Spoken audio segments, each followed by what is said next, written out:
Where do I get the 2's from? That actually, if I were to look at the antiderivative from 0 just to pi, like one of those little humps in the graph of sine of x, I would be looking at the opposite of the cosine of x and evaluating it from 0 to pi. So I would have the opposite of the cosine of pi minus the opposite of the cosine of 0. Well, we just did this piece right here, this opposite of cosine of pi up above, and we got positive 1. The 2 minuses still cancel and make a plus. What's the cosine at 0 degrees? 1. 1 plus 1 is where that 2 is coming from. So it is accurate. You can still use it. You don't have to redo this to come up with the area of one of those little humps again. But you can if you forget or want to double check things. Now, as far as this total area, we said that was 2 plus 2, so this answer is 4, right? What's the matter, Felix? Well, he was asking where I came up with the 2. So I did the area of one little hump of the graph, which sine graph, and I can't get this to hit right, but the sine graph starts at a root, which is 0, and pi is where it comes back and hits a root again. So the reason I used 0 to pi just for this little piece was just to get one little hump of the graph and find out what its area was, because Peter asked me where the 2's were coming from. And so I was trying to show him where that came from. Okay? And then the other 2, the one in green, came because I was not trying to take the antiderivative. I was strictly looking at the graph. So if I graph the absolute value of the sine of x, the part that goes down gets flipped up where the green is. And so I have another positive 2 then for the antiderivative. So I have 2 positive 2's, which add up to 4. Okay? Anything else? All right. That one, can I just run through that one real quick with you? Because we've already done. You can think of it 2 ways. If I do antiderivative of cosine and I think about the graph, the cosine, right, the antiderivative is sine, but if I look at the graph, cosine starts at a maximum and then it comes down like this, and on the other side it's kind of a reflection. So if you think about the graph of cosine from negative pi to pi, what do you think our total area is going to be? Because this hump, again, right here is 2. And isn't each of these pieces to the left and the right half of one of those?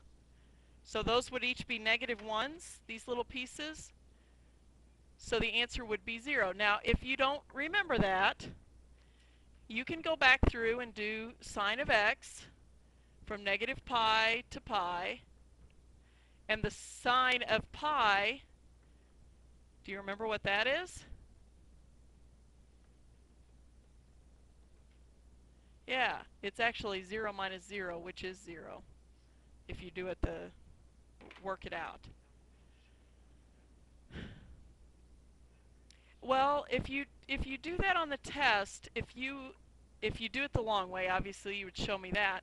If you do it using the graph somewhere, like if there's a section of those problems, sketch a graph for me so I know that that's what you're doing, instead of just grabbing an answer out of thin air. Okay? Any other questions there? Do I need to wait a second for you to copy? I'll pause. Okay, let's look at mean value theorem and Rolle's theorem. I'll let you copy these and read. All right, mean value theorem. Mean value theorem and Rolle's are very similar. Keep in mind that one of them, they both compare a slope of a secant line to a tangent line. On one of them, we have the secant and tangent line both being horizontal. And do you remember which one that is? Because what's the slope of a horizontal line? It's 0 and that rolls. 0 is the number that rolls. Okay, you could actually, it's round like a wheel. Now, both of them have basically the premise that if I take the derivative, which is the tangent line, and I put some number in there, we call it c, that's why it says find the value of c, that it's equal to the slope of the secant line. And the slope of the secant line we found by plugging our intervals, our end points, our 4 and our 9, back in. So that f of b is going to be plugging 9 back into the original, minus f of a, so that'll be plugging 4 back in, over b minus a. That's the slope of the secant line.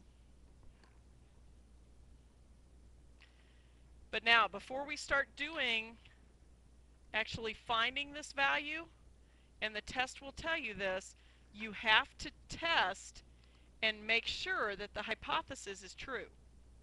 It has to be continuous and differentiable on that interval.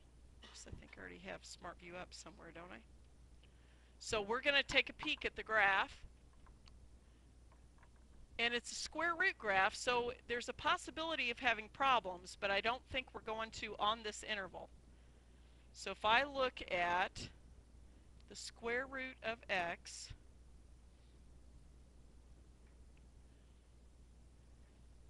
plus 2, and I'm going to set my x, my window, what was it, 4 to 9? And I'll bet I have to make these a little bigger. And look at that graph, because you're going to have to do this on the test, and it will actually tell you to test the hypothesis first. We've changed the directions from the old ones because we had too many people forgetting. But that's the graph. Now remember, a square root graph is going to come out here somewhere and hit about, what, -2, actually behind the x-axis. So are we going to run into problems? Because we're running from this, whoops, I'm off a little there, but there's your 4 and there's your 9. The graph is continuous, right? And we don't have a cusp in there, so it meets the hypothesis. Continuous and differentiable. And don't forget that. No, because you know what you don't have to graph it on your calculator. Is that what you're asking me? You don't have to graph it on your calculator, because I could, actually that's going to move it up to, I think I had it moving it left to. I could think through and say, okay, I have a square root graph that's moved up 2, and I can't get my pins to work right for me here, but it's shifted up 2, and as long as I'm not at 0, or below 0 actually, I'm okay. Because as long as I cut that graph off where it's on the continuous piece, it's still continuous and differentiable. So now we can work on finding the c from this equation. So I need to know what the derivative of x is. Let me find a spot where I can squeeze that in. F prime of x. What's the derivative of the square root of x?